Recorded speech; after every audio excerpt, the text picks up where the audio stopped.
Nájila, 22 de agosto de 2017. Estar bem à luz do exercício da caridade.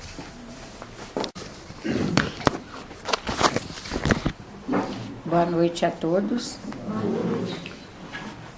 Nas duas últimas semanas nós estivemos trabalhando acerca do sonho e do pesadelo como elementos que compõem o nosso perfil mediúnico.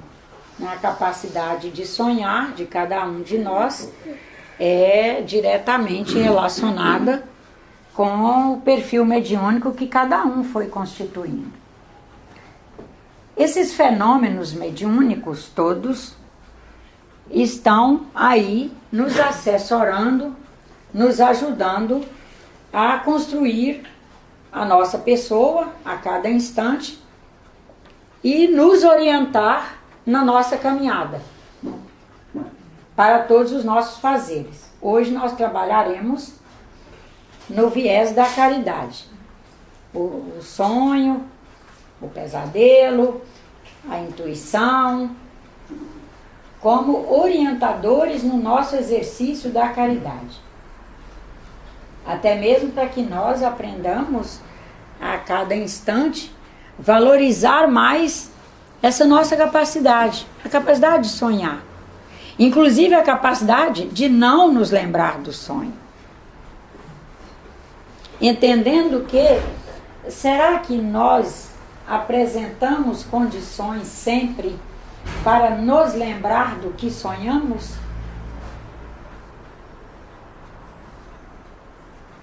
Será que conseguiríamos no dia seguinte fazer um desempenho nas nossas funções missionárias se trouxermos a lembrança clara do que enxergamos durante o sonho? Mas nós sabemos que sonhamos. E sabemos que o sonho é exatamente a lembrança, mesmo que não lembremos, mas é a informação de que estivemos em processos, seja de visitas a lugares, visitas a pessoas, interações com nossos orientadores espirituais, interações com orientandos nossos, espíritos que nós já trazemos competência para sermos orientadores.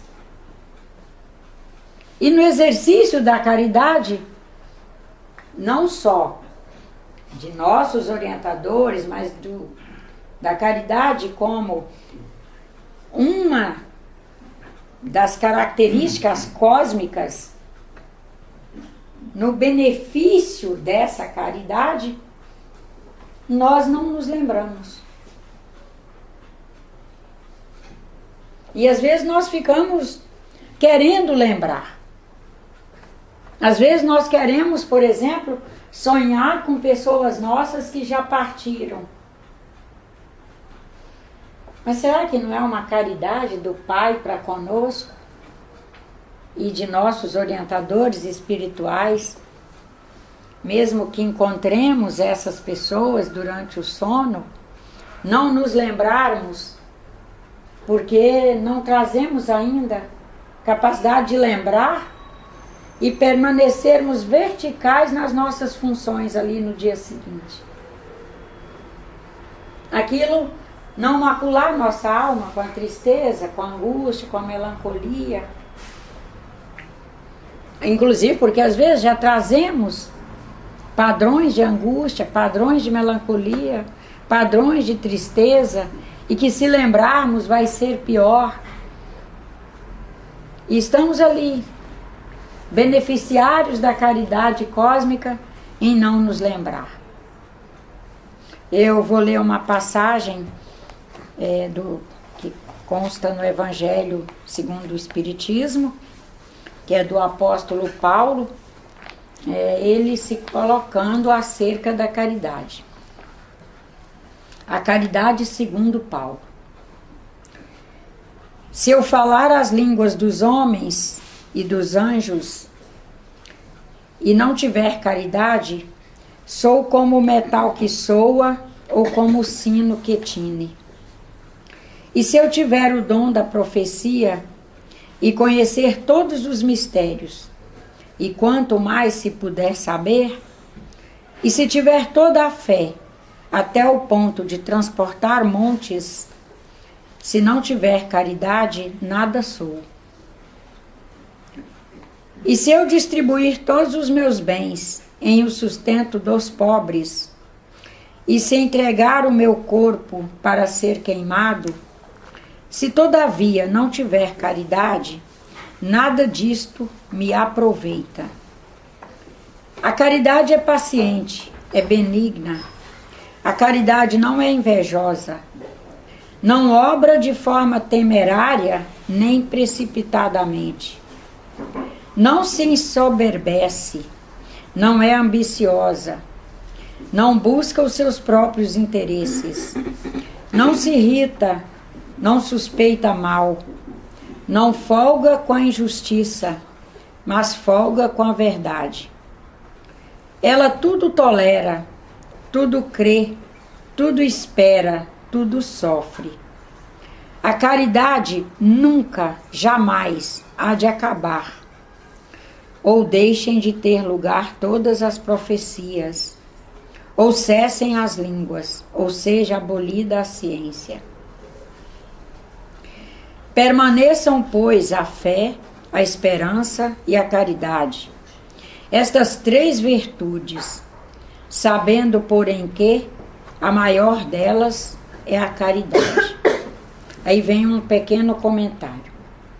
Paulo compreendeu tão profundamente a verdade em torno da caridade que diz: se eu falar as línguas dos anjos, se não tiver o dom da profecia, se tiver o dom da profecia, e mesmo que penetrar todos os mistérios, se tiver toda a fé possível, a ponto de transportar montanhas, mas se não tiver caridade, nada sou. Entre as três virtudes, a fé, a esperança e a caridade, ele coloca como a mais excelente a caridade. Coloca assim, sem equívoco, a caridade acima da própria fé. Porque a caridade está ao alcance de absolutamente todos, do mais ignorante ao mais sábio, do mais rico ao mais pobre. E porque independe de toda a crença particular. E faz mais, define a verdadeira caridade, mostrar não somente na beneficência, mas no conjunto de todas as qualidades do coração, na bondade e na benevolência para com o próximo. Para quem quiser continuar a leitura, está no capítulo 15 e é o item 6 dele. 6, item, capítulo 15. Primeiro, vamos traduzir caridade, né? O que quer dizer caridade? De onde vem essa palavra? Caritate. Cuidado, né? Cuidar de. Daí, quando a gente vê a etimologia da palavra, a gente começa a avaliar melhor nossas ações. Cada vez que pensamos em caridade, estamos pensando sobretudo em cuidar. Daí nós já vamos começar a repensar, inclusive o nosso ato de dar, de oferecer. O que eu estou oferecendo se desdobra em forma de cuidado, ou o que eu estou oferecendo pode se desdobrar exatamente no contrário, em viciar a pessoa, por exemplo, em trazer a ela condições que ela não será capaz de sustentar.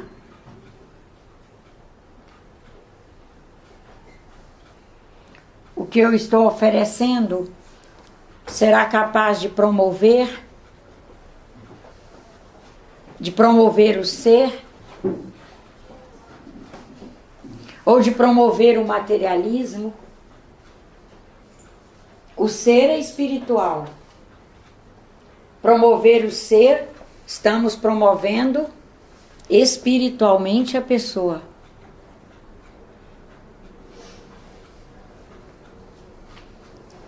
Às vezes, na luta por ajudar, mas dominados pelo sistema de ideias materialista, somos capazes de nos equivocar.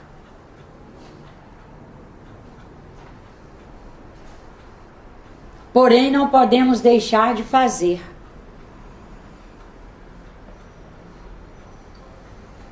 Aí entra o que os espíritos têm trabalhado insistentemente, que é a cautela. E Cristo foi extremamente sábio em nos orientar: acautelai-vos antes de colocar em ação. Ele não nos orienta a entrar em ação antes da cautela, assim como os outros bons educadores também. E às vezes nós, até por achar a encarnação longa, não fazemos algumas reflexões acerca do fazer. Quando vamos conseguindo enxergar o ser na sua caminhada eterna, que o ser é eterno, e aí nós percebemos que a encarnação é um naco de tempo frente à eternidade, nós começamos, ao enxergar uma encarnação dentro da eternidade, começamos a nos perguntar sobre prioridades. O que é prioridade para mim? O que é prioridade para mim? Já que o tempo é curto, eu vou priorizar. Daí nós começamos a enxergar os valores universais como prioridade. Se nós nos permitirmos soltos numa grande baia, nós podemos equivocar esse tempo que temos aqui nessa configuração, com estas pessoas, com os recursos deste período histórico,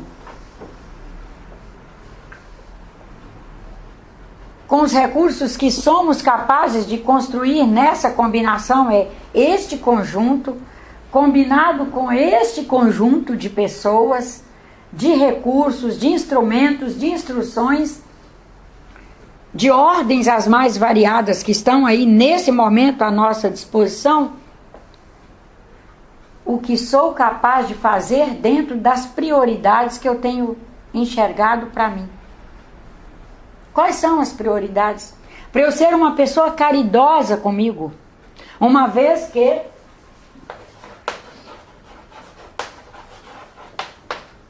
o caritate é cuidar de,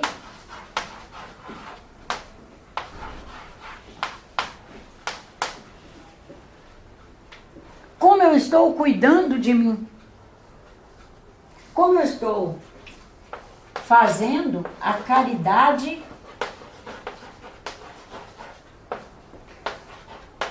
a mim mesmo,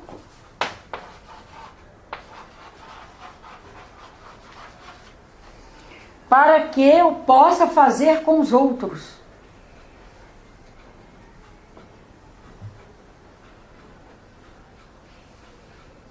Porque eu só vou conseguir, quem sabe, começar a priorizar os valores universais com relação a meus irmãos, se eles estiverem claros para mim. E eu estiver conseguindo, pelo menos, me esforçar para estar, como dizem nossos irmãos evangélicos, eles falam de forma bem bonita assim, estou perseguindo isso. É a palavra perseguindo no bom sentido. Eu estou correndo atrás disto, eu estou me esforçando na busca por isto. Mas para eu fazer caridade com o outro, não de forma egoísta, mas por uma questão muito óbvia e lógica, eu tenho que estar fazendo comigo. Eu tenho que estar clareando para mim minhas prioridades. Quais são as minhas prioridades? Eu, em primeiro lugar, quem sabe a orientação da casa espírita seria nos ver como um complexo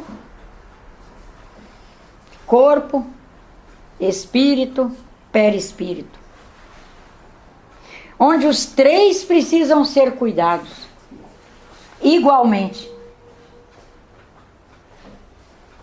Igualmente. Nós já tivemos a fase do espírita ver o corpo como descartável. Só não combina com o homem de hoje esse momento.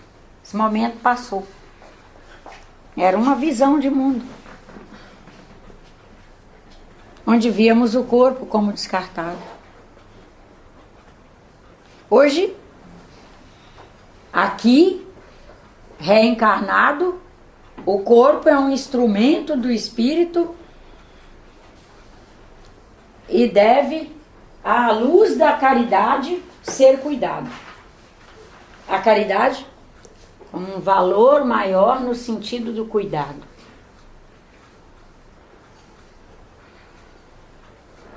Quanto mais reconhecermos o espírito,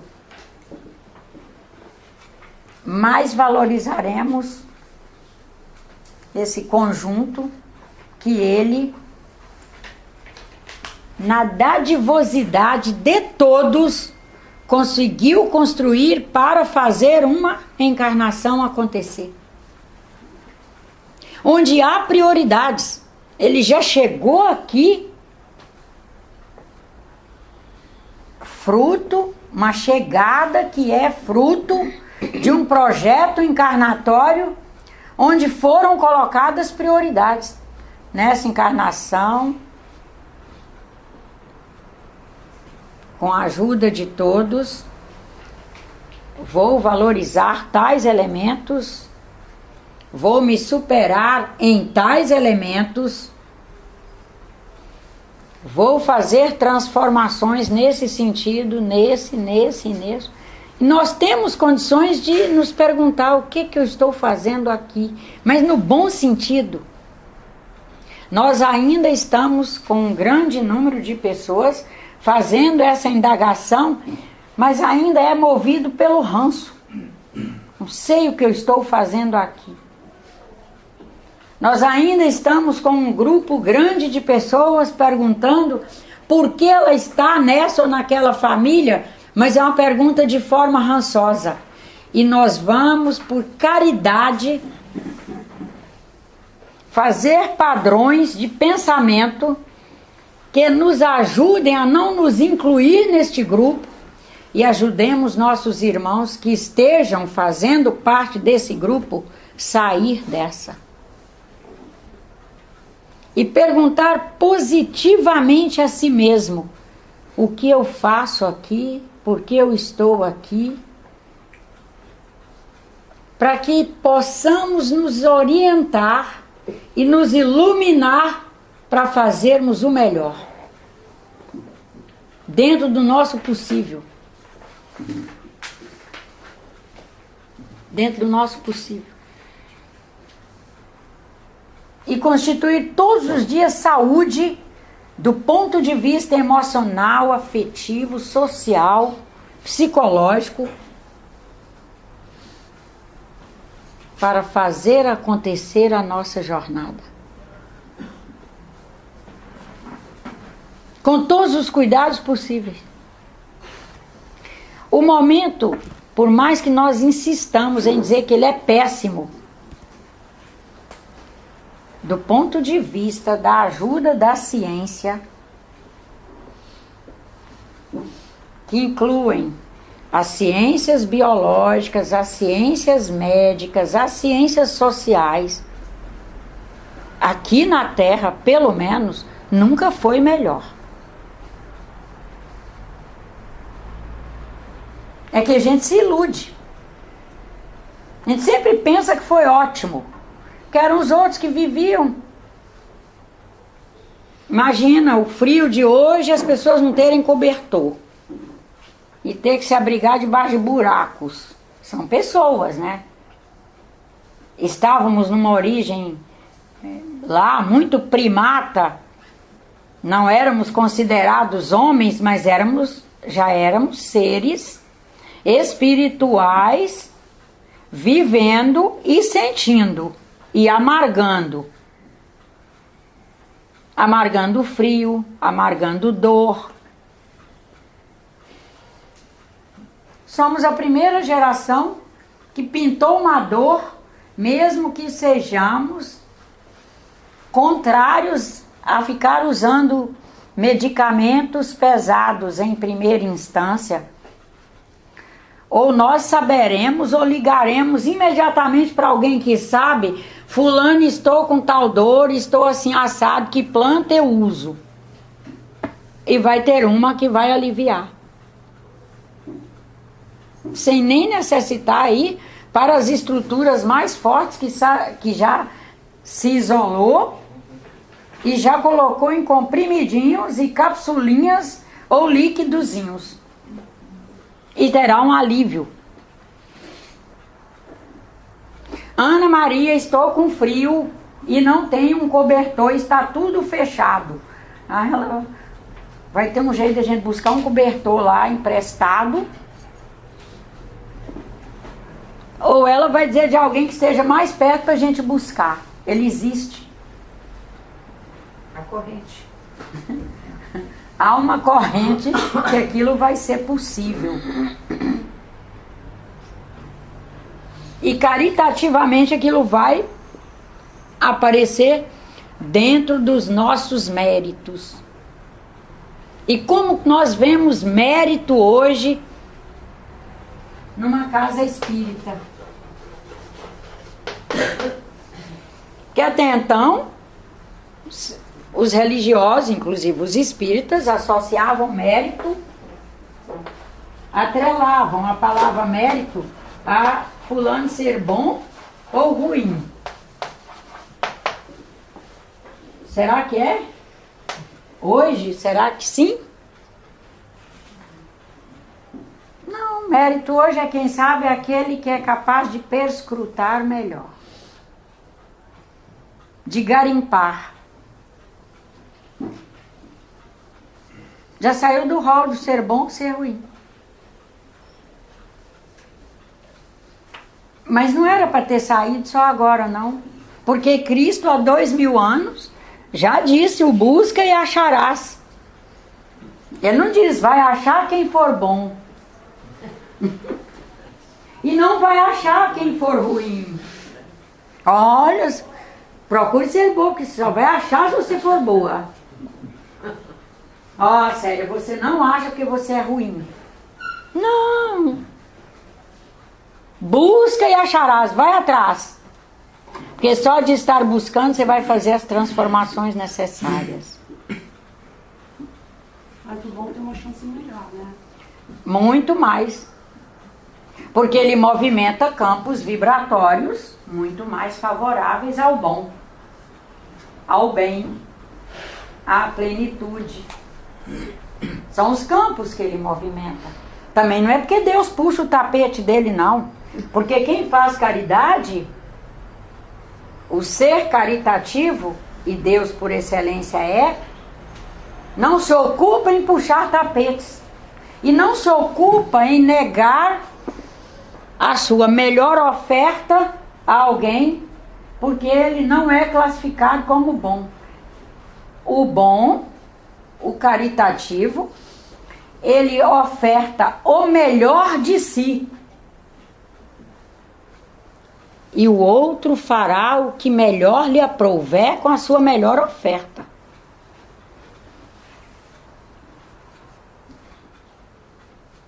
É claro que uma pessoa que vive o bem, que se esforça para estar na trilha do bem, é um esforço.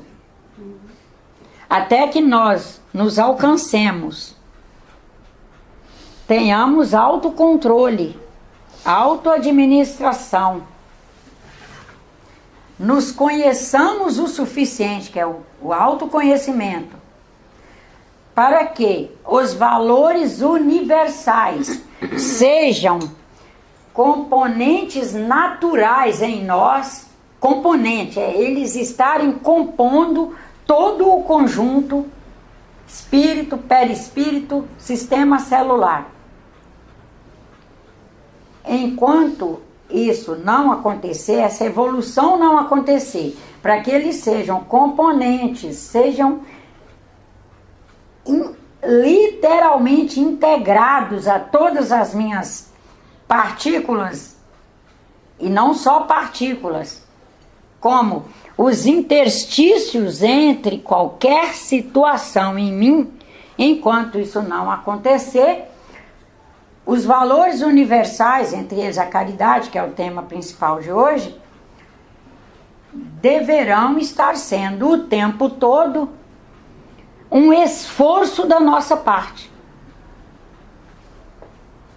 E nós não somos, de maneira alguma, mal vistos, condenados, nem isso ou aquilo no ruim, por termos que fazer o esforço para nos manter em processo de uma característica caritativa.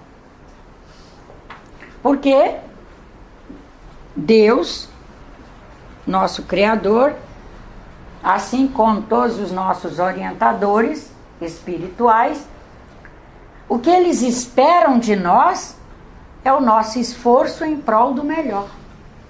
Eles não esperam de nós o que não somos, porque senão eles já não seriam caritativos. Eles estão esperando de um ser o que ele não tem como oferecer, não haveria aí nem justiça, nem bondade, certo? Como é que haveria justiça em alguém querer de mim que eu não tenho para oferecer? Como que haveria bondade se ele quiser de mim o que eu não tenho para oferecer? Só querem o que nós temos para oferecer. Só que tem um detalhe. Temos para oferecer muita coisa boa, mas que não está naturalmente em força de expressão se não mantivermos a vigiliatura.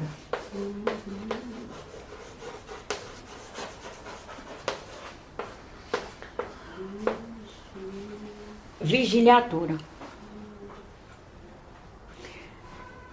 E também não é por sermos ruins, não é por sermos ruins, é por vivermos um movimento altamente interativo, onde múltiplas realidades simultaneamente coexistem, acontecem e se expressam.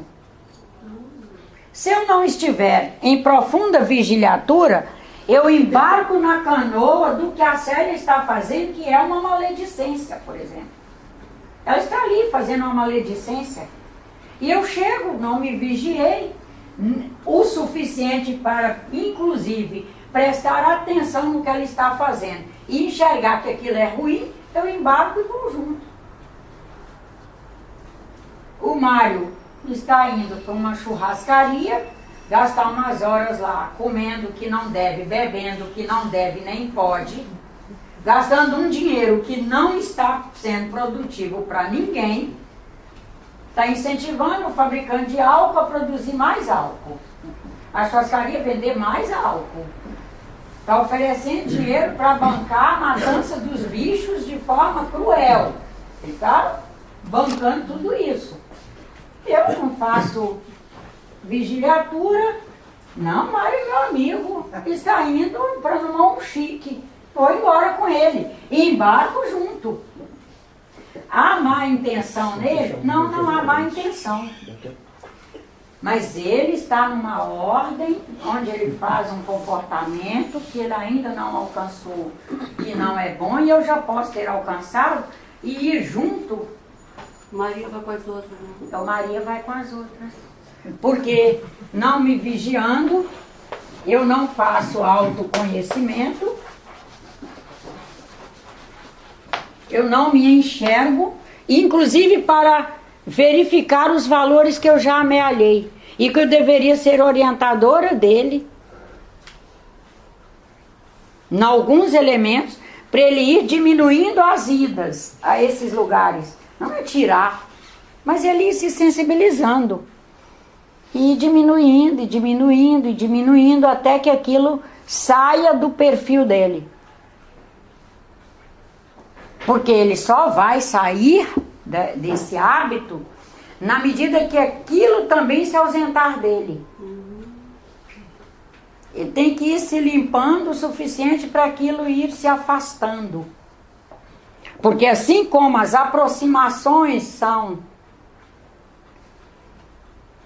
por movimentos onde um se dirige em direção ao outro, que nós já tivemos o momento em que a Nájila estava aqui paradinha e o obsessor é que vinha a ela.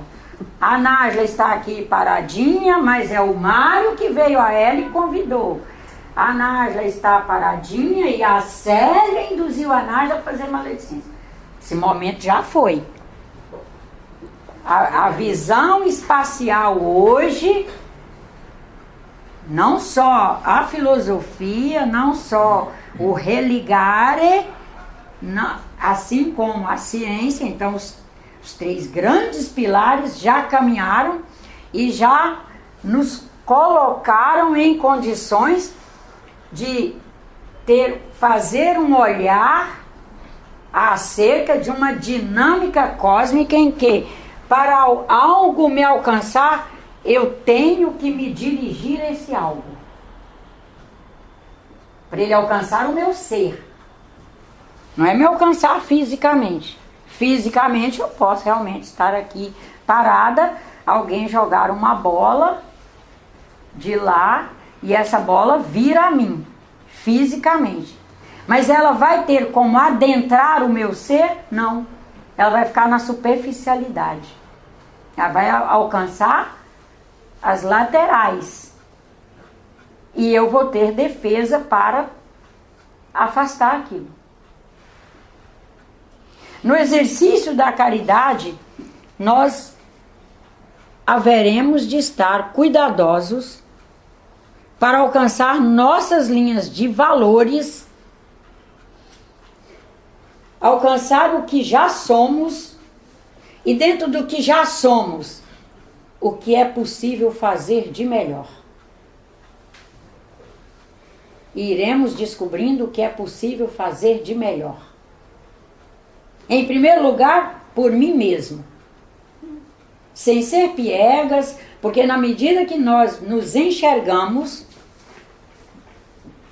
verticalmente nos colocamos como um ser que se atende para atender o outro. Primeiro é que nós enxergaremos como é difícil acertar. Como é difícil ser bom.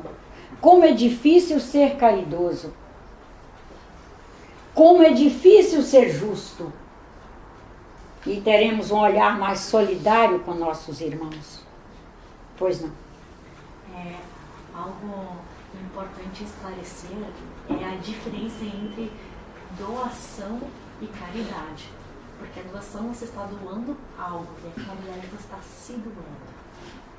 E está se doando e avaliando, porque se caritate é cuidar de, eu estou me doando e me perguntando, eu estou doando o meu melhor? Senão eu não estou cuidando. Eu estou maltratando o ser. Ah, sim, eu estou doando. Luiz Felipe chegou para mim e disse que quer trocar o carro. Eu nem dinheiro, nem folga de dinheiro tenho, mas já saio em disparada para o banquinho que tem lá minha continha, levanto o empréstimo porque meu amigo quer trocar o carro. Ah, mas quer trocar o carro para quê mesmo? Por que você quer trocar o carro? Mas esse carro você tem não te atende? Não te carrega para ir para o seu surf domingo? Não te carrega para ir para o seu instituto de pesquisa, pesquisar sua vacina, na hora que você precisa ir de carro, que nem precisar dele você precisa, que você pode perfeitamente tomar um ônibus aqui, desembarcar na Fiocruz? Você trocar mesmo por quê? Mas por que você quer trocar mesmo? Eu não vou nem ter peninha dele por ele não trocar o carro, porque eu já vou ver que não há necessidade de trocar o carro. Porque eu trouxe a questão para o meu interno, raciocinei sobre ela e quis raciocinar junto com ele. Aí, se ele me trouxer justificativas plausíveis, mas ele vai ter que suar para apresentar essa justificativa plausível. Porque, do contrário, ele não vai conseguir. E, às vezes, nós, quando não estamos imbuídos do processo de cuidar, nós nem refletimos, muito menos chegar ao nível das perguntas promocionais. Até mesmo que a gente confunde. A gente vai imaginar que a gente já começa a colocar que se eu quero ajudar alguém, não posso fazer perguntas. Mas como eu não posso fazer perguntas? Além de poder, eu tenho o dever de fazer. Perguntas promocionais. É primeiro a mim mesma e depois ao outro. Ah, você quer fazer reconversão profissional. Por que você quer fazer reconversão profissional? Você é feliz com o que você faz? Não, não sou feliz, mas você não é feliz por quê? Quais são os elementos na sua caminhada profissional que te deixam infeliz? E a pessoa vai nos apresentar alguns e juntos conversaremos. E daí nós, na maioria das vezes, mesmo assim, sairemos da conversa certos de que temos que orar muito para que Deus nos ilumine. E ilumine e aquela pessoa se ilumine para ela enxergar se deve fazer a reconversão profissional ou se ela está com questões que não chegam sequer a ser desafios na profissão. O exercício da caridade, ele é rico porque ele nos coloca para pensar. Ele nos coloca para agir. Ele não é doação por doar. É a doação integral do nosso ser em prol de um outro.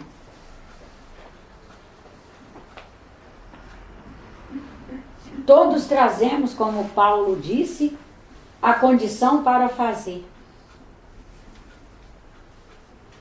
Como herdeiros de cultura latina que somos, precisamos nos cuidar, porque nós latinos, culturalmente, nós temos uma característica, eu não diria até uma característica, uma certa vocação para processos compulsivos. A pessoa pede e já quer fazer. Sem pensar. E ela, como ela é cuidar de alguém, nós temos que pensar. Pensar o que vamos falar. A pessoa chega nos descrevendo quadros. A nossa tendência como latino é já ter uma fala pronta. Mas na maioria das vezes a fala pronta que nós temos, a não ser quando ela é fruto do melhor do nosso ser, porque aí ela é fruto da interação com espíritos orientadores nossos, orientadores daquela pessoa, e juntos compomos uma síntese. Mas a gente sabe quando isso acontece porque o calibre da síntese é maravilhoso. Quando nós simplesmente resolvemos abrir o bocão no processo da compulsão, num grande número das vezes nós arrependemos. Por que eu não esperei um pouco, não refleti antes de falar? Por que eu não preparei essa fala melhor? Para que eu falasse algo compatível com a necessidade da pessoa, com a necessidade do momento, com a contemporaneidade. Imagina esse senhor, esse Revair, resolvemos abrir a boca na compulsão, somos capazes de falar pérolas negras, fruto de uma educação de época de ditadura. É ou não? Somos herdeiros de uma cultura de ditadura. Ditadura militar. E muitas que criaram uma mentalidade no mundo. Nós já nos livramos, nós já nos limpamos integralmente desses processos? Aí vamos descobrir, depois que falarmos, vai dizer, nossa, não fui nada caridoso com fulano. Os pais erram muito. Falei à luz do julgamento. Eles são muito conflitos, tem que tomar cuidado. Oi? Os pais com os filhos, né? Eles têm que tomar cuidado com eles. Uhum. Muito. Porque são gerações diferentes que estão ali num processo de educação continuada. E a gente tem pouca visão de educação continuada. E no exercício da caridade é importantíssimo termos visão de educação continuada. Mas espera aí, eu estou à luz de uma educação continuada ou eu estou deixando vazar aqui elementos que não sofreram a iluminação por valores novos que eu teria que ter ido construindo e introduzindo nesses conceitos que eu internalizei. Aí eles estão sem a devida iluminação e eu resolvo jogá-los em cima de outra pessoa. A intenção é boa, mas o ato não fica caritativo como gostaríamos de ser. E por isso que os bons educadores, inclusive os espíritos orientadores das casas espíritas, muito especialmente o irmão Antônio Grima, o irmão Leocádio, a irmã Marina, que são os dessa casa, nos pedem muito a cautela, nos pedem para dar um tempo a nós, saber pedir um tempo à pessoa. Esse tempo pode ser de 1 minuto, mas ele é 1 minuto valiosíssimo. Ele pode ser de 1 dia, se é uma situação mais complexa. Pode ser de mais dias, se a situação é mais complexa ainda. Nesses dias a gente vai alimentando o assunto com os valores universais que já amealhamos, a fé, a esperança, o poder de prece, o diálogo conosco mesmo, o diálogo com os espíritos bons. e vamos construindo ali a possibilidade com aquela pessoa, ou com aquele fato. Para que nós possamos estar bem à luz do exercício da caridade. Porque nós podemos já ser homens em condições de ser o bem, mas podemos, em função de não estar nos treinando para cautelosamente construir nossos atos, sair da condição de estar bem. E assim como é importante ser o bem, é importante estar bem. Provavelmente muitos aí ou já conviveram, até convivem lastimavelmente com pessoas que são boas, mas que não estão conseguindo estar bem. Elas são boas pessoas, bons caráteres. O caráter é bom, mas ela não está conseguindo estar bem.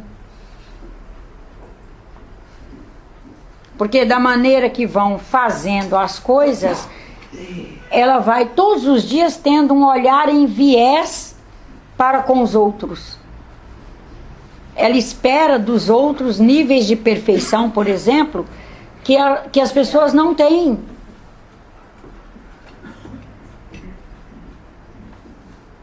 Elas comparam a capacidade, por exemplo, de vigiliatura, a capacidade de fazer autoconhecimento, a capacidade de produção mesmo, no sentido de trabalho. Elas comparam os outros a elas. Daí ela não fica caritativa. Ela é boa, mas ela não está conseguindo fazer caridade. A caridade de cuidar do outro para ele vir a ser o que ela já alcançou. Mas ela alcançou à custa de cuidados dos outros. E aquelas pessoas estão ali, contemporâneas a ela, trabalhando com ela, exatamente para ela retornar ao cosmos o que ela já veio recebendo.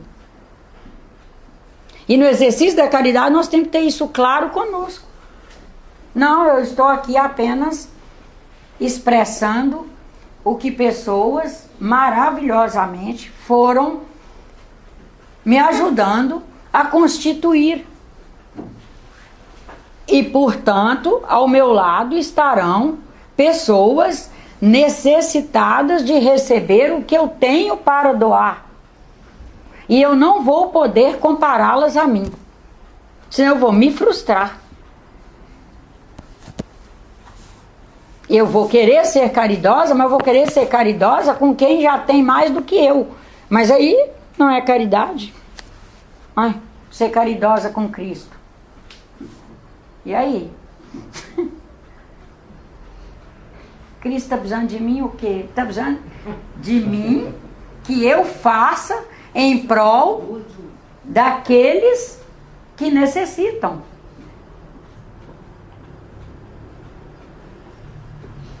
Ah, irmão local José Correia. Ele diz que aprende muito conosco. Humilde, né? Humildade. Gosto muito de vocês, aprendo muito com vocês. Irmão Antônio Grimo, como eu aprendo com vocês. E eu penso, meu Deus, coitado desse homem.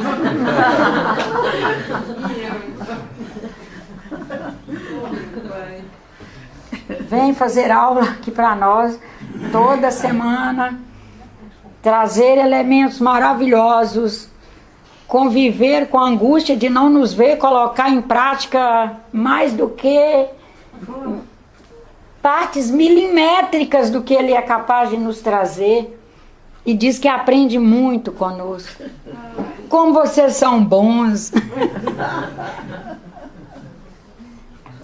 Mas isso tudo eles estão humildemente exemplificando para nós, para que nós possamos ir constituindo esses padrões em nós, de nos satisfazer, nos gratificar por estarmos ali ao lado de pessoas que têm prontidão para receber o que temos para doar. E se não tiver, e se tiver teimosia, e se você desistir? Eu desisto, Sandra, eu desisto. Eu não quero. Não coloque como deserção. Coloque como: eu estou percebendo que não trago a pedagogia, a melhor pedagogia para essa pessoa. Em função disso, nós dois não estamos conseguindo produzir os melhores resultados, porque um dos melhores resultados é a empatia. Um dos melhores resultados nas relações humanas não é a produção de produtos em si. A maior de todas é empatia, ânimo para com essa pessoa. Deus vai organizar as coisas de maneira que vai aparecer pessoa com uma pedagogia melhorada para colocar isso mesmo que eu estou tentando para ela. Você está deixando o espaço para outra pessoa. Você está deixando o espaço, mas você não pode ser desertora. A deserção... Pode falar. É diferente. Admitir que não somos a melhor pedagogia para um determinado processo com relação a um determinado, se pudermos dizer de discípulo, vamos dizer um discípulo. Não sou a melhor pedagogia. Eu estarei de mente e coração aberto para com ele. Eu continuo com o mesmo encanto por ele. Mas vai chegar Cátia Maria, vai chegar José da Silva, vai chegar Antônio José, vão aparecer pessoas com pedagogias mais compatíveis aos níveis de necessidade dele. Com muita fé em Deus, deserção nós não vamos fazer de ninguém. E a prece e a oração sempre é possível. E porque a prece e a oração, e também porque se nós somos uma usina aberta, se nós nos mantivermos abertos, usinando e emitindo, vai chegar a ele. Dentro da formatação que estamos fazendo, não está gerando um bom resultado e, portanto, eu devo buscar a maneira de fazer chegar a ele os padrões vibratórios com aquelas informações que eu quero que chegue através de outras vias. Mas na medida que nós nos vermos como uma usina aberta, usinando elementos e dissipando, e ele é um ser aberto, que está com seus receptores sempre abertos, vai chegar. Pode não chegar na formatação que eu quero. Até mesmo porque, nesse exercício aqui, às vezes nós confundimos os tempos. Você quer que a pessoa tenha o mesmo tempo que você. E ela é um tempo. E você é outro. Cada um é um tempo. Que desde a Grécia Antiga eles já trabalhavam. O Kairos, que é o tempo de Deus em cada um. E o tempo Cronos, que é daí que vem a palavra cronologia, que é o estudo do tempo. Eles já tinham distinção, eles já trabalhavam esses dois elementos de forma sincronizada e ao mesmo tempo separada. Num tempo que flui, que é inerente a todos, cada um é um tempo e está trabalhando individualmente. Cada um de nós, ao chegar ao outro, para fazer o caritate aí, eu vou chegar com o meu tempo num trabalho com um outro tempo. A empatia, que é fruto do amor, do espírito de caridade, da esperança, etc, etc, que me faz vibrar padrões, que ela aceite recolher e eu aceite recolher os dela, com abertura de alma para fazer isso feliz. Isso é empatia. Quando falta empatia, fica difícil fazermos. Empatia é fantástico. Nós não temos empatia. Nem dentro do elevador, duas pessoas não tem.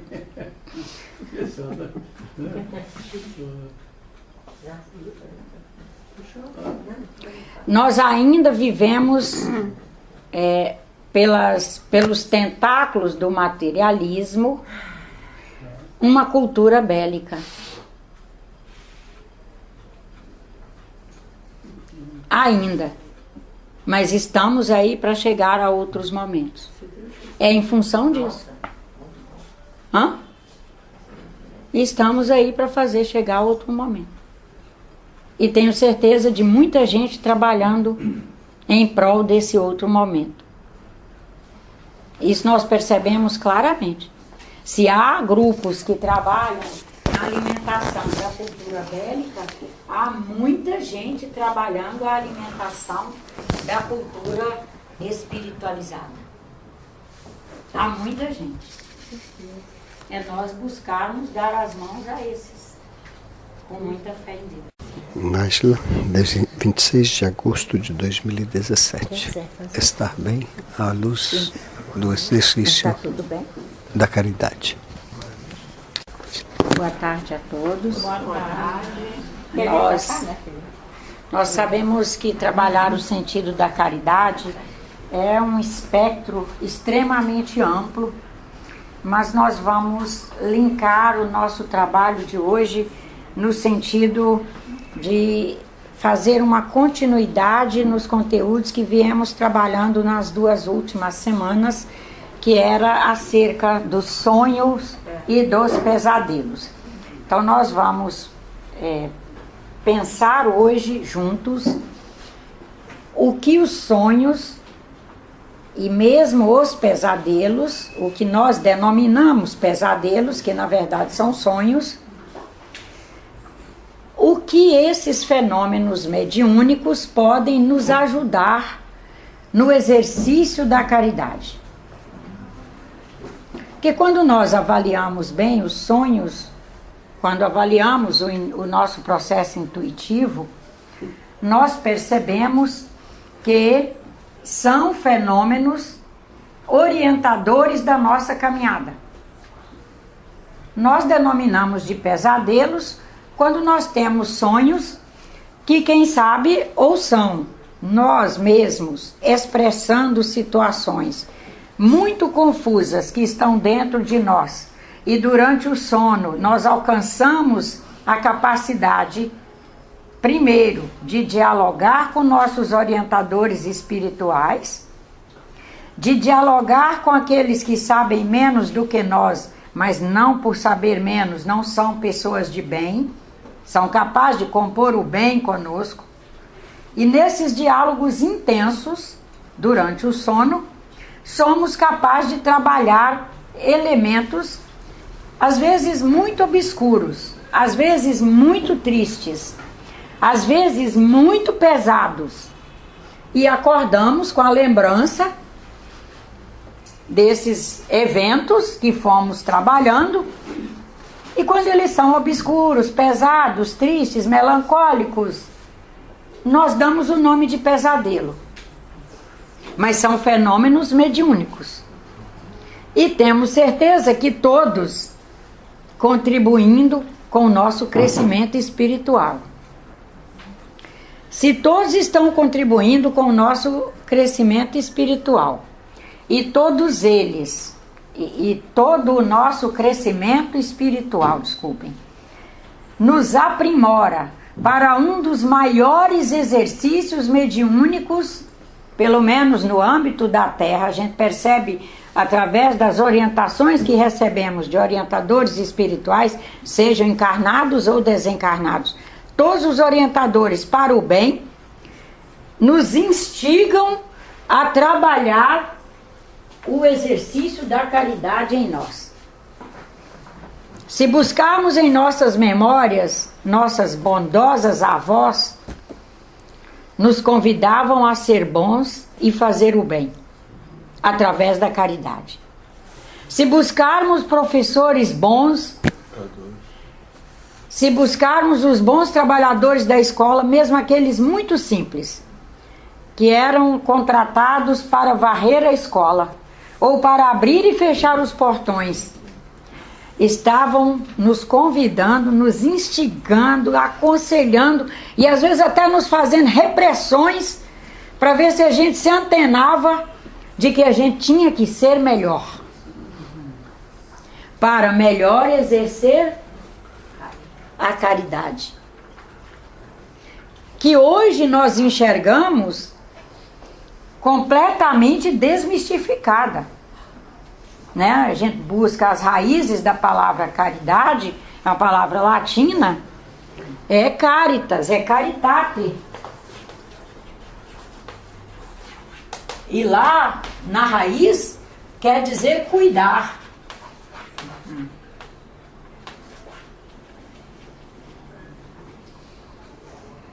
Para nós, em primeiro lugar, cuidar do crescimento espiritual, seja de quem for.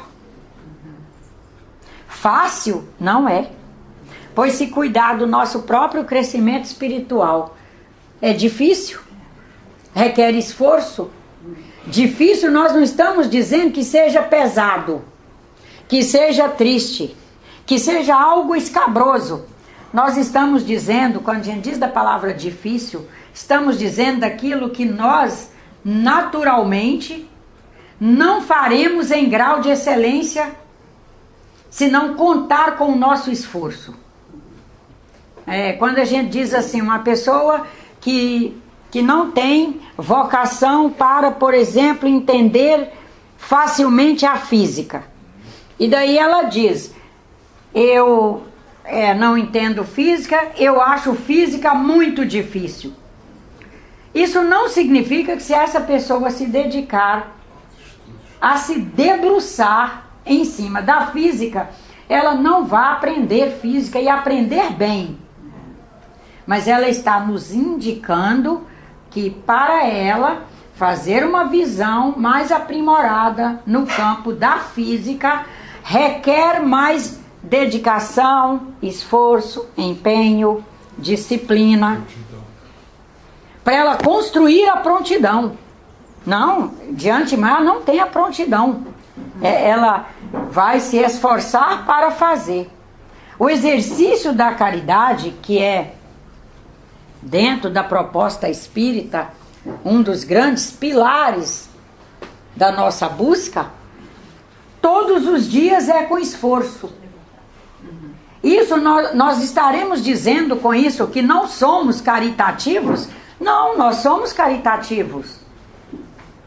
A formiga é caritativa. A cigarra é caritativa. A borboleta é caritativa. A abelha é caritativa. Seres em níveis de evolução menos aprimorados que o nosso. Acontece que na complexidade que somos, que existimos, que vivemos, que interagimos,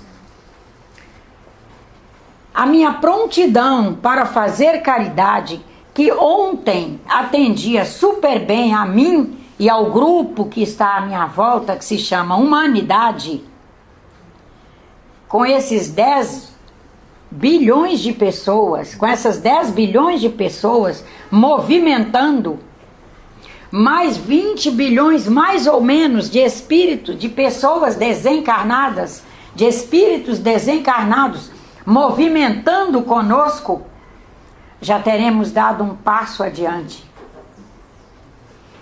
E já será mais complexo fazer a caridade agora, no presente que vivemos.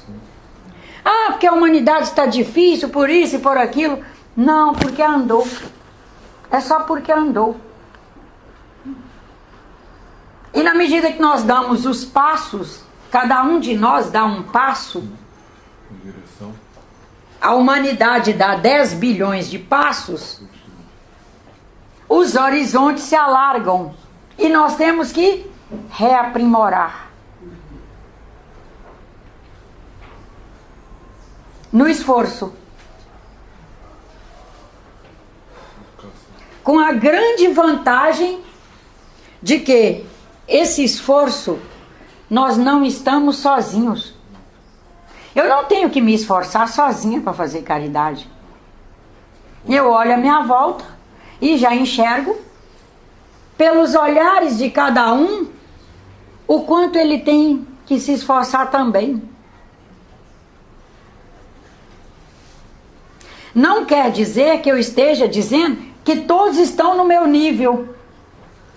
Quando nós convivemos, graças a Deus que temos essa grande oportunidade de conviver com a diversidade, de conviver com pessoas diferentes, em padrões diferentes, em patamares diferentes, uma coisa nós vamos tendo certeza, independente de estarmos ao lado de espíritos muito evoluídos, ou daqueles que nós chamamos de pouco evoluídos, porque quem somos nós para afirmar que alguém é pouco evoluído? Mas aquele que nós chamamos de pouco evoluído,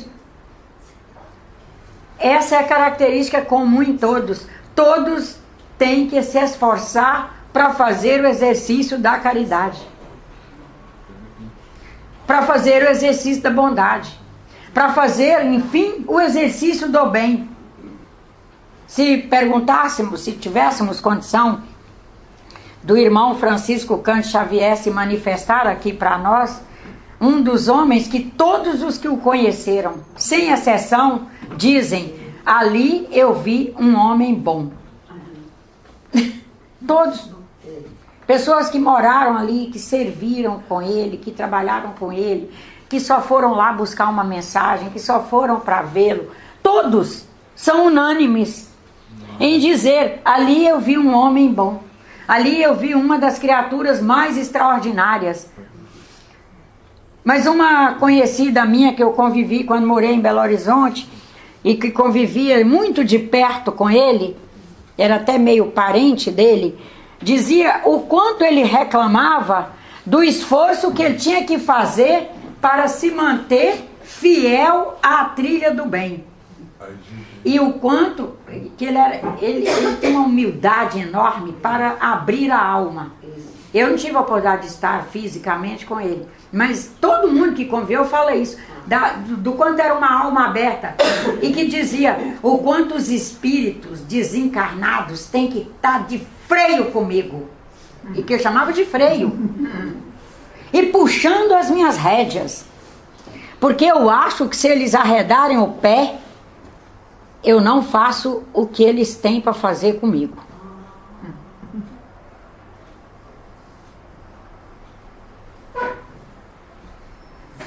Nesse sentido é que nós estamos aqui hoje para juntos pensarmos, especialmente... Pode repetir, Ana? Pode repetir, por favor? Que ele falou? Porque eu realmente não caí a ficha direito. Ele diz para essa pessoa, né?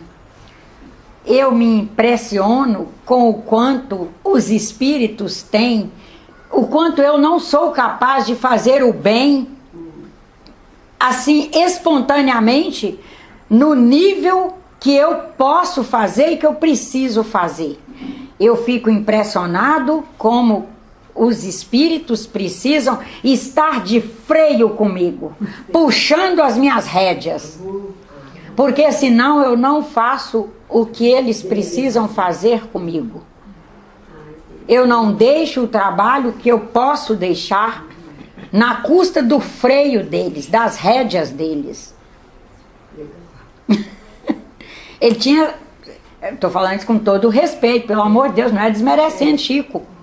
É o contrário, é enaltecer uma criatura dessa, a humildade para falar isso. Ele não falou só com ela, tem outras pessoas que inclusive receberam mensagens onde ele fala isso dele, com outras palavras, mas ele sempre tendo essa humildade de reconhecer que A caridade aqui na Terra, nós não estamos assim tão qualificados para fazê-la, naturalmente, se não nos esforçarmos. Não esperar que sejamos bons já o suficiente, e esse bom aí necessariamente não tem que estar atrelado só à bondade como valor universal maior. Ser bom, por exemplo, no olhar para enxergar uma necessidade, que aí já está imbricado no processo intuitivo. Olhar para alguém e perceber a necessidade dele do meu aconchego.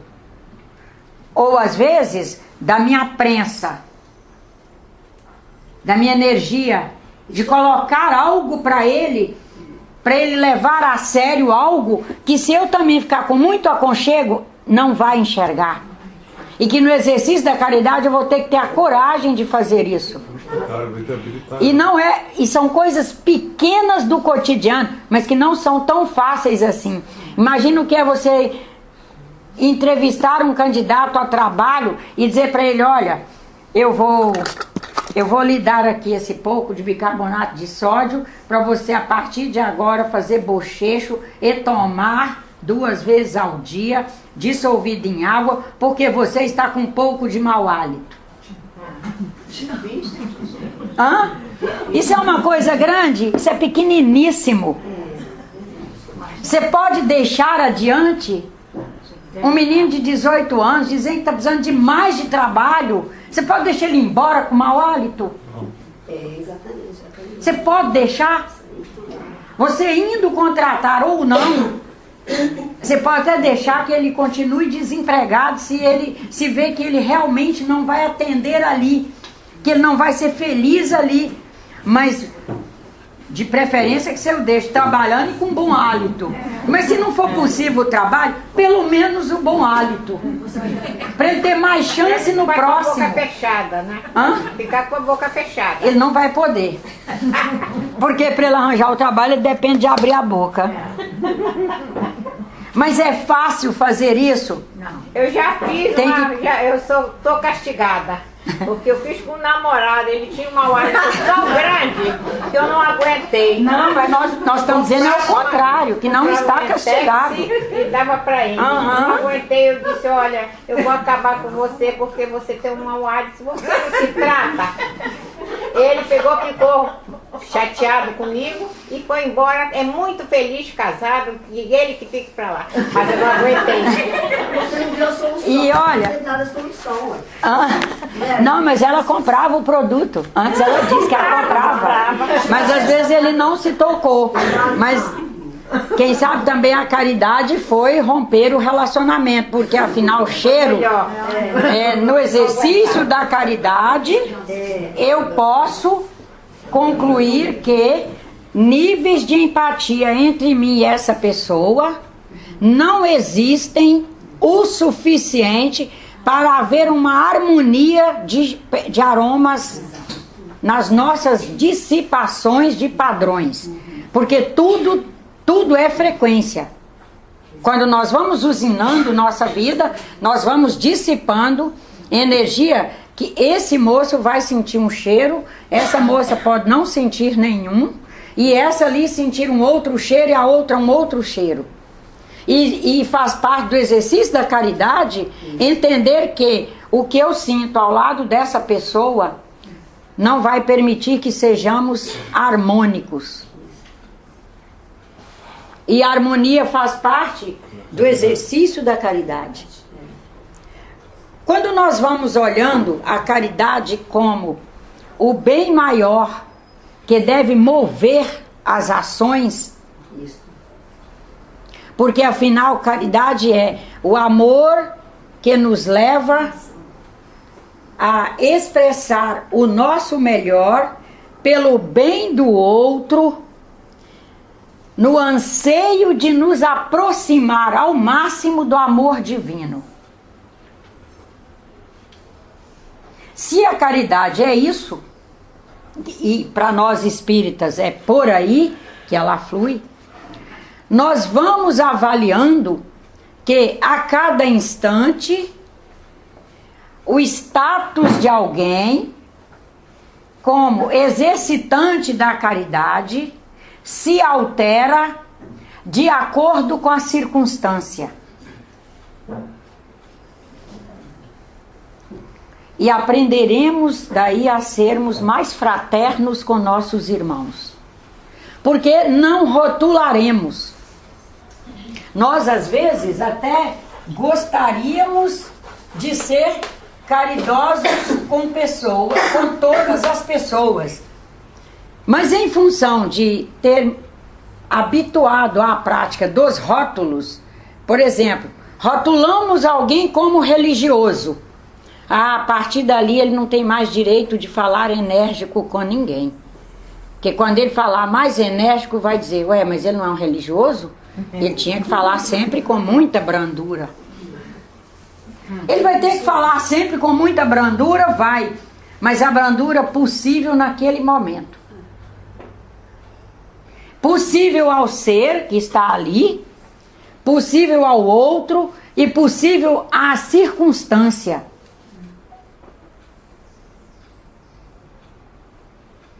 Por exemplo, na circunstância de que você já falou 8 vezes a mesma orientação e você fez as 8 vezes no mesmo tom, é caritativo ir para 0 porque você vai dizer que já falou 8 vezes, não vai falar mais? Ou é caritativo você alterar um pouco em matéria de energia e mostrar para a pessoa que já houve 8 oportunidades que ela não conseguiu fazer a valorização que precisa e que com aquele comportamento pela vida afora ela vai perder oportunidades, ela vai perder pessoas no sentido de prestação. Perder pessoas nós não perdemos, mas nós perdemos no sentido de prestação de serviço. Essa senhora me contrata para trabalhar. Ela me presta um serviço como empregadora. Ela me presta o serviço de orientar, de instruir para funções novas que eu não sabia fazer e que ela vai ter que me qualificar para fazer. Ela me presta o serviço de pagar um rendimento qualquer lá para minha manutenção. Ela me presta o serviço de me permitir um convívio com ela, onde com certeza há padrões em mim que precisam melhorar e que vão melhorar no convívio com ela. Mas que se eu permitir que ela fale 1, 2, 5, 6, 7, 8... muito provavelmente eu perca essa prestadora de serviço. Porque eu não prestei a mim mesma o cuidado, aí é a caridade. O cuidado de, primeiro, catalogar que já tinha ouvido aquilo 1 vez, 2 vezes, 3 vezes, 6 vezes, 8 vezes, para ir me modificando. Porque as transformações são um estado caritativo conosco. Em primeira mão conosco. Para depois exercermos a caridade com o outro. Prestar caridade para o outro. O irmão Locádio tem uma frase que aprender é modificar comportamento. Aprender é transformar-se num homem melhor. Aí é que a gente vê que é o movimento da caridade, do cuidado. Para ir se transformando. O apóstolo Paulo, vou ler o que tem dele aqui no Evangelho segundo o Espiritismo, como ele conceitua a caridade. A caridade segundo Paulo. Se eu falar as línguas dos homens e dos anjos e não tiver caridade, sou como o metal que soa ou como o sino que tine. E se eu tiver o dom da profecia e conhecer todos os mistérios, e quanto se pode saber, e quanto mais se pode saber, e se tiver toda a fé, até ao ponto de transportar montes, e não tiver caridade, não sou nada. E se eu distribuir todos os meus bens em o sustento dos pobres, e entregar o meu corpo para ser queimado, se todavia não tiver caridade, nada disto me aproveita. A caridade é paciente, é benigna, a caridade não é invejosa, não obra temerária, nem precipitadamente, não se ensoberbece, não é ambiciosa, não busca os seus próprios interesses, não se irrita, não suspeita mal, não folga com a injustiça, folga com a verdade. Tudo tolera, tudo crê, tudo espera, tudo sofre. A caridade nunca, jamais há de acabar. Ou deixem de ter lugar as profecias, ou cessem as línguas, ou seja, abolida a ciência. Permaneçam, pois, a fé, a esperança e a caridade, estas três virtudes, sabendo, porém, que a maior delas é a caridade. Aí vem uma pequena contextualização do Evangelho. São Paulo, apóstolo Paulo, compreendeu tão profundamente esta verdade que diz: se eu falar as línguas dos anjos, se tiver o dom da profecia e penetrar todos os mistérios, se tiver toda a fé possível, a ponto de transportar montanhas, mas não tiver caridade, nada sou. Entre essas três virtudes, a fé, a esperança e a caridade, a mais excelente é a caridade.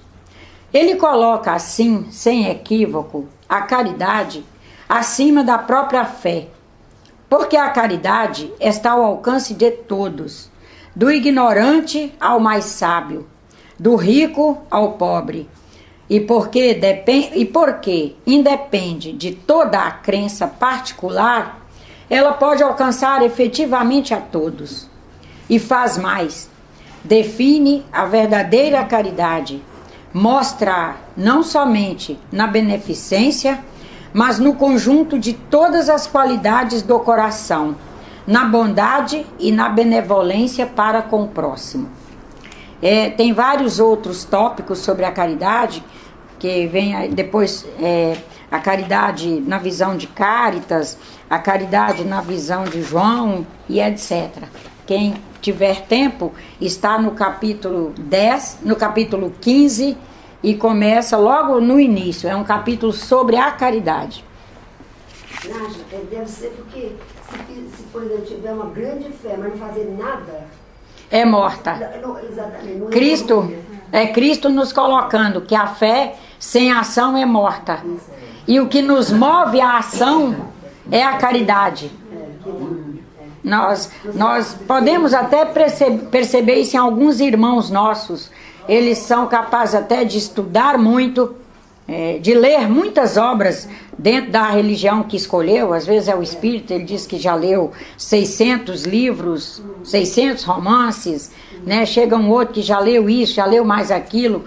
Mas a gente vê que enquanto a pessoa não internaliza essa característica, quando ela não vai construindo junto a característica do cuidar, cuidar do ser que está ao nosso lado, da minhoca, do rato, da barata, da planta, da casa, da natureza, cuidar de quem está ali, e cuidar simplesmente como um ser. Porque quando nós vamos perdendo os rumos como caritativo, nós passamos a ter um exacerbado cuidado com os que são nosso sangue. E nós que somos pais precisamos ter um cuidado enorme, porque nisso a gente centraliza em cima de 2 filhinhos. E seremos capazes de fazer a falta de caridade, que é destruí-los. destruí-los. Porque tiraremos deles a capacidade de estarem em prontidão para viver a nossa ausência física. E inclusive a nossa ausência financeira. E nós temos que ir, todos nós temos intuição, graças a Deus a capacidade de sonhar, nas mais variadas escalas de sonho. Com muita fé em Deus nós estaremos enxergando nessas possibilidades todas faróis iluminadores para nos tornarmos pessoas cada vez mais capazes de cuidar.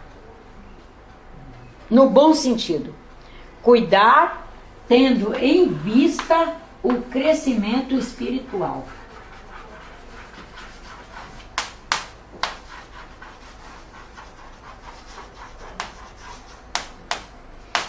E não restringir crescimento espiritual apenas ao homem. O espírita, ele é evolucionista, ele admite que a espiritualidade está em todas as obras da criação. Há uma espiritualidade no grão de areia, inerente ao grão de areia. A espiritualidade do grão de areia é inerente à organização que o grão de areia já alcançou. Mas há uma espiritualidade. Há uma espiritualidade nas plantas que estão ali naquela jardineirinha crescendo. Inerente ao nível de complexidade, de organização que elas já alcançaram. Mas há uma espiritualidade. Nós hoje estudamos os reinos anteriores ao homem como sendo portadores de proto-espírito. Há ali um protótipo, há ali um projeto, há ali um espírito que virá a ser. Está ali, caminhando. E nós todos cuidando. Com o nosso melhor. Todos os dias nos esforçando para alcançar uma abertura de consciência que nos permita, naquele instante, fazer o nosso melhor. E já sabendo que, como somos seres em evolução, aqui está o instante A, em que nós faremos alguns comportamentos. Quando formos avançando para o instante B, nós olharemos para trás e dizer, meu Deus, como eu fiz isso no instante A, né? Por que eu fiz isso? Eu fiz porque naquele momento foi o que eu soube fazer. Na caminhada eu fui me iluminando, recebendo o melhor de todos. Quando eu cheguei ao instante B, eu já sou capaz de olhar para trás e verificar que já há um diferencial. Isso nos permite ver que houve crescimento. E nos permite ver evolução. A gente não fica repetindo a palavra evolução à custa da boca dos outros. A gente repete, a gente nem repete. A gente diz a palavra evolução porque sente através da nossa própria consciência. Aí no instante B faremos o melhor que no máximo de esforço conseguimos, é aquilo. Quando chegamos ao instante C, olhamos para trás e diz, meu Deus, né, mãe? Podia ter feito assim, podia ter feito assado. Cosmicamente poderia, mas a pessoa não tinha prontidão. É aí que entra, é aí que é a prontidão. Ela não tinha prontidão para fazer o que ela tem hoje. O nosso grande trunfo é nos esforçarmos para, no instante C, ao verificar que poderia ter feito isso, poderia ter feito aqui, ali ou acolá, nós termos autocontrole e autoadministração para fazer o que já enxergamos. Porque maestria mesmo nós trazemos para fazer momentos, comportamentos assemelhados aos momentos anteriores. Maestria, essa coisa de fazer naturalmente. Se não tivermos cuidado, nós estaremos a cada instante não fazendo o que aquele instante naquele instante nós já temos condições de fazer. Porque nós já temos condição de fazer com esforço. O nosso melhor vai ser sempre com esforço. Sem esforço, não quer dizer que nós façamos o mal. Não quer dizer que nós não façamos caridade. Faremos, mas faremos abaixo do que podemos fazer se nos esforçarmos. E hoje, especialmente, é um momento, hoje que eu falo na atualidade, nós temos que cuidar muito, porque estivemos ao longo do meio século, do último meio século, 60 e 70 para cá, vamos pegar 70. De 70 para cá, nós fomos tendo uma política de desvalorização do trabalho. Codificação do ser humano. As políticas foram sempre de desvalorizar o trabalho, valorizar o trabalho, valorizar o trabalho. Isso criou uma inércia. Sim. Tanto que nós hoje somos a humanidade mais obesa desde que se conhece a humanidade. Todos os estudos estão dizendo isso. E quanto mais desenvolveram os países, maior é o número de obesos. Porque energia que seria para estar sendo gasta em trabalho, e quando a gente fala trabalho, nós não estamos falando só desse trabalho mecânico. Não, nós estamos falando de trabalho mental. Nós estamos falando de trabalho afetivo, de trabalho social. Isso tudo gasta energia, demanda energia. E nós vamos ali usinando e gastando, usinando e gastando. Quando nós fomos vivendo sob a égide de políticas públicas que desvalorizam o trabalho, nós passamos a cobrar menos de nós. Então hoje nós temos um grande número que trabalha muito, que trabalha até a mais do que deveria no sentido mecânico. Isso está desdobrando em doenças no afetivo, no emocional, no social, no psicológico, no psicossocial. Doenças no físico, na ordem física, biológica. Distúrbios bioquímicos. Mas também temos uma grande legião trabalhando a menos que também produz isso. E aí é hora de nós começarmos a pensar na orientação dos espíritos, que é buscar o equilíbrio. É o nosso irmão Buda nos pedindo para buscar o caminho do meio. Os espíritos orientadores da casa aqui, da SBE, trabalham sempre dentro da palavra equilíbrio. Mas é o mesmo que o nosso irmão Buda propõe. Busque o caminho do meio. Não vá tanto para lá, nem tanto para cá.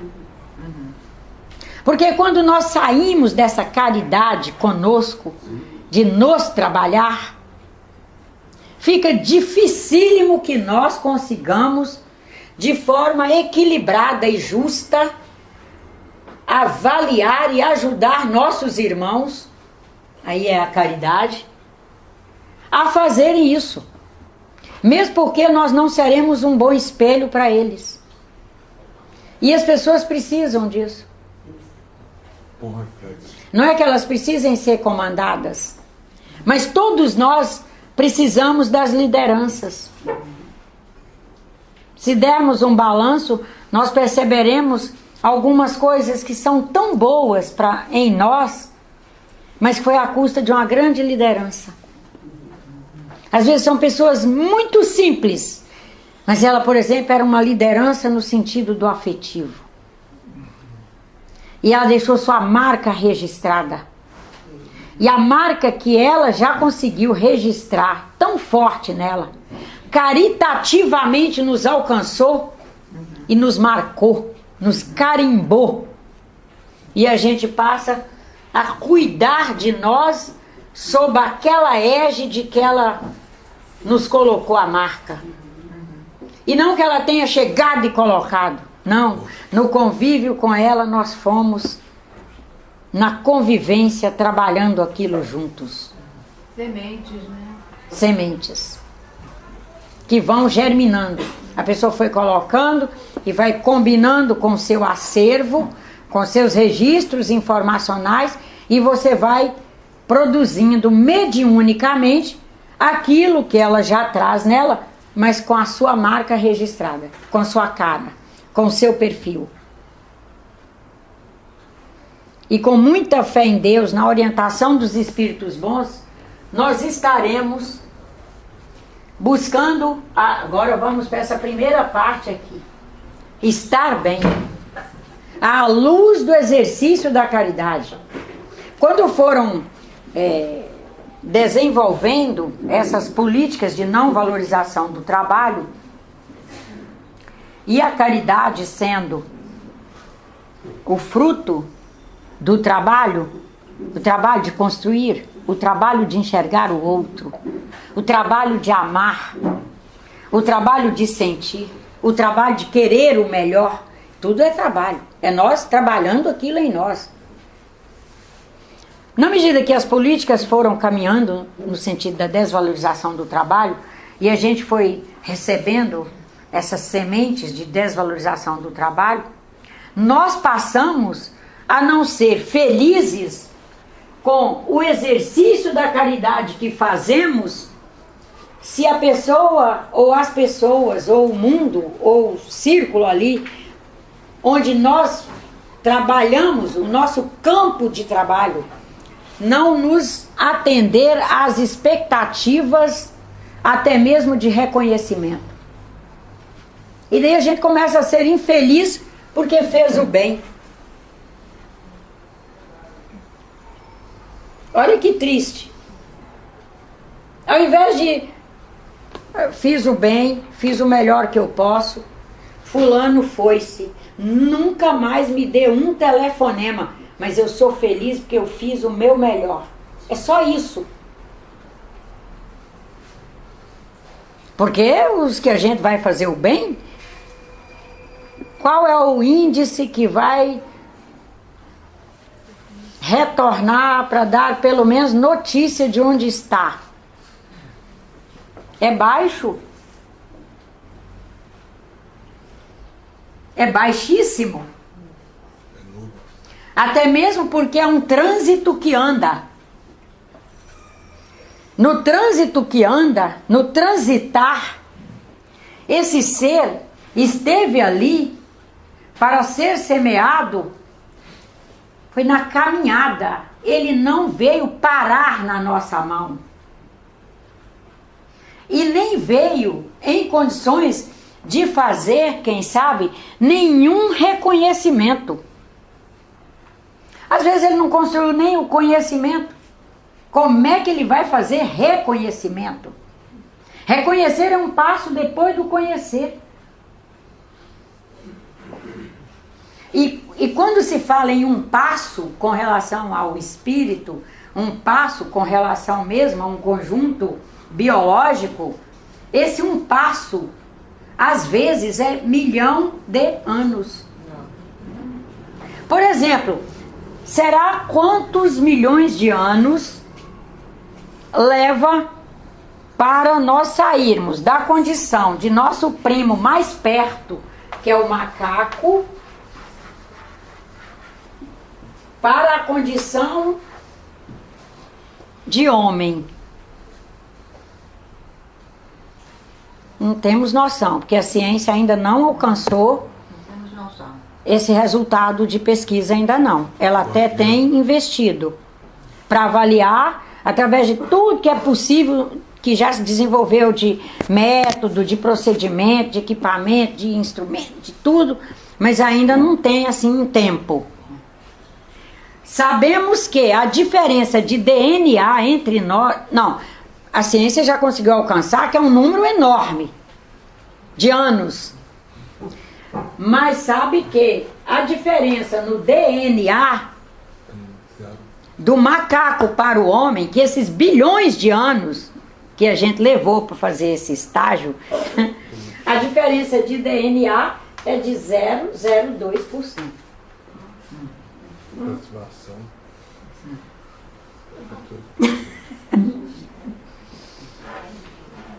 Daí dá pra gente avaliar o que é nós fazermos, o quanto é danoso nós fazermos expectativas em torno de irmãos nossos com quem nós estamos estabelecendo ali um campo de trabalho. Estamos ali estabelecendo um campo de trabalho. Esse estabelecendo, a gente fala que estamos estabelecendo porque a gente considera que os equilíbrios são móveis, né? Meu campo de trabalho com o irmão Evair não está estabelecido. Ele está instante a instante se estabelecendo. Porque a toda hora nós temos que alterar coisas para continuar junto, numa certa harmonia. Numa certa. Uai, se disser que é harmônico demais é porque está parado no tempo e no espaço. Ué, ai, esse casal, meu Deus, é alma gêmea. Nossa, que desastre. Vão desencarnar tendo crescido a menos. Porque a alma gêmea não existe. Se está fazendo essa aparência de alma gêmea, está fazendo cara de paisagem. Eu Evair vendo eu errar e ficando calado. E eu vejo ele errar e fico calada. E ele incomoda os vizinhos e eu não reajo. Os vizinhos sofrem. E ele incomoda os filhos e eu também não faço nada. E aí tá super harmônico, né? Os dois não reclamam um do outro. Os dois não se enfrentam. Mas essa não é a proposta para a evolução. Não. A proposta para a evolução é que nós estejamos com o espírito da caridade, que é cuidando da melhor forma de todos, com o nosso melhor, sabendo que nós não podemos contar com reconhecimento do outro, porque o que fizemos pelo outro, fizemos dentro do nosso possível. Ele recebeu dentro do possível dele. A felicidade vai estar, o estar bem, por ter tentado fazer o melhor.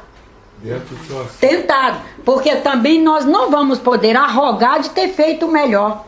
Como é que eu sei que eu fiz o melhor pela Célia, porque num determinado momento eu agi assim, assim, assado, e ela até ficou feliz.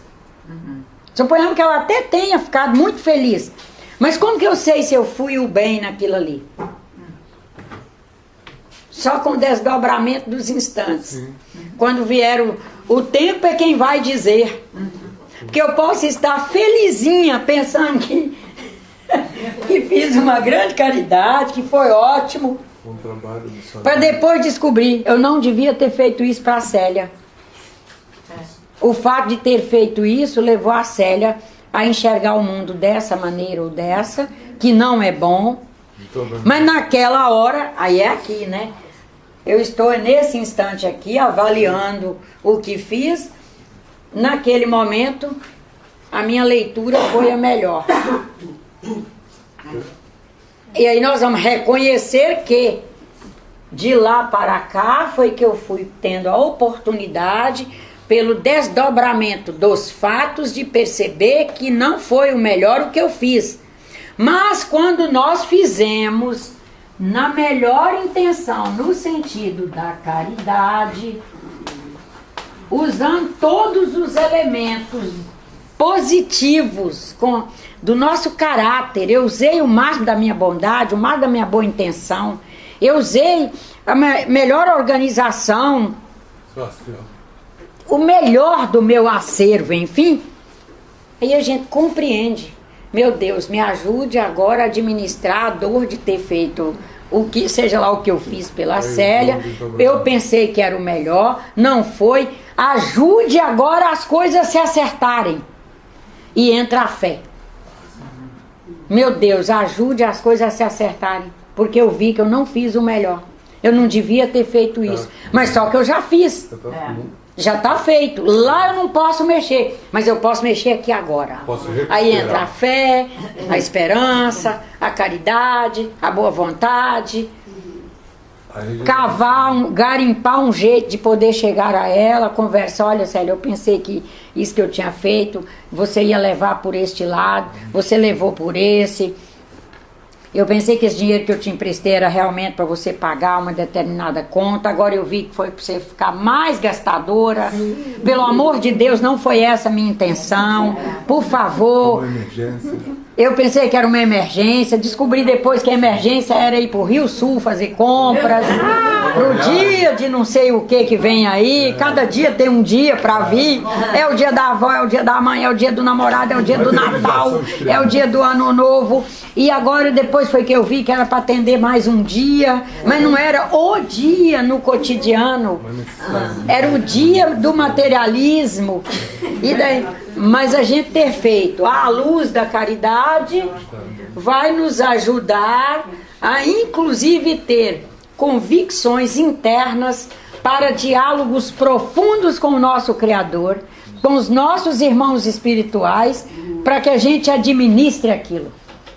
Viver à luz da caridade nos ajuda muito a estar bem, porque temos convicções internas para fazer os diálogos e pedir a ajuda para organizar o tempo todo e readministrar.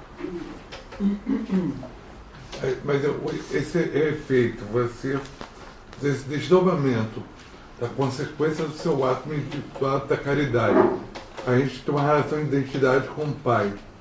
Como é que a gente pode tentar, pelo menos, amenizar as consequências daquele nosso irmão ou nossa irmã, que nós fizemos uma conduta A, mas o resultado saiu B, ou saiu diverso daquilo que você pretendia? Saber que todos nós contamos com educadores espirituais maravilhosos que falam diretamente ao pensamento daquela pessoa, que serão capazes de fazer com que movimente nela, que ela movimente nela seus valores referentes, que são suas referências, são os valores universais. Esses fatores referentes, o Espiritismo trabalha com fatores referentes e transferentes. Esses fatores referentes, o amor, a fé, a esperança, a vontade de acertar, de melhorar, de progredir e tal, que os espíritos vão trabalhando para que essa pessoa mobilize esses fatores referentes dela, as referências que ela traz, faz com que ela construa fatores transferentes, em que transferem informações e combinam novas informações. E esses fatores transferentes não é só do ponto de vista do espírito, do perispírito, não. Do ponto de vista biológico também. Porque nós temos que o tempo todo produzir elementos que ajudem o perispírito se organizar para gerenciar a reprodução celular, a ordem interna, a eletroquímica, que é a assessora do cérebro, e o cérebro é o codificante das mensagens que o perispírito emite para ele. Consciente e consciente. Isso. Não sei se explicou. Explicou maravilhoso. É nessa visão. Que tem os espíritos trabalhando conosco. Sempre e com todos. E espíritos igualmente qualificados. Não é assim, qual que é seu nome mesmo? Rodrigo. O Rodrigo é um espírito evoluído, aí ele tem espíritos evoluídos tomando conta dele. A Nájila não é tão evoluída assim, tem espíritos menos evoluídos tomando conta dela. A Solange, que está Entre a Nájila e o Rodrigo, já tem equipe pertinente a ela no sentido de evolução. Não. As equipes orientadoras, espíritos orientadores, são espíritos que já alcançaram a ordem do bem, entendimento, trabalho pelo próximo e dadivosamente trabalham igualmente. O que eles afirmam há uma diferença em quem recebe a orientação, em quem recebe a prestação de serviço para codificar aquilo. O Rodrigo, que é mais evoluído e que está ali se organizando, se administrando e buscando autocontrole, disciplina, não sei o quê, buscando o sentido da prece, do querer acertar, a sensibilidade dele está sendo trabalhada muito mais no sentido de estar captando essas informações e orientações de forma mais eficiente e mais eficaz. Enquanto eu, que estou lá na outra ponta, estou numa ordem que eu codifico menos, mas nenhum espírito deixa de codificar as orientações. Segundo eles, todos recebem e codificam. Colocar em prática já depende da nossa disposição para o trabalho, disposição de querer acertar, de querer transformar, de querer mudar. A prontidão desse plexo de informações que você, mesmo você estando eletroquimicamente desequilibrado, você tem que se tornar equilibrado para poder fazer essa agência. Isso, agenciar isso. Porque o processo está acontecendo o tempo todo. Não há interrupção, não há momento que nós estejamos, vamos dizer, no limbo. Não há interrupção de serviço. Que estejamos no vácuo. Nós trazemos espaços vazios em nós para serem preenchidos o tempo todo, graças a Deus. Imagina, não há espaço para chegar informações novas e elas trabalharem-se ali, combinar com elementos que estão. Nós temos os interstícios para chegar o novo e ele. Sim, tem. Isso a física também já está comprovando.